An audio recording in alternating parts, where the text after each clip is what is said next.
आमचे क्लायंट्स म्हटले की वास्तुशास्त्रावर विश्वास नाही. मग मी म्हटलं सायन्सवर तर आहे ना, मग हे ऐका. मंडळी, घर फक्त बांधकाम नसतं, त्याच्या डिझाईन मागे असतं ते एक जबरदस्त सायन्स. हॉल हा नेहमी घराच्या मध्यभागी ठेवला जातो, कारण तो नॅचरल व्हेंटिलेशनसाठी सर्वात योग्य जागे असते. किचन जास्तीत जास्त ईशान्य व आग्नेय दिशेला असतात, कारण जेणेकरून स्वयंपाकाच्या वेळी सूर्यकिरणाचा डायरेक्ट फायदा मिळतो. बेडरूम साऊथ वेस्टला ठेवलं तर झोप क्वालिटी हेवी येते, कारण त्या बाजूचा तापमान कंट्रोल चांगला असतो. आणि खिडक्याचं डिझाईन हे रँडम नसतं.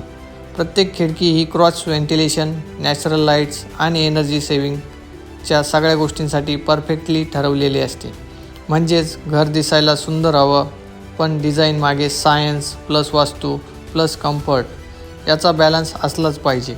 अजून अशीच टेक्निकल माहिती हवी असेल तर पेजला फॉलो करा, लाईक करा आणि शेअर करा.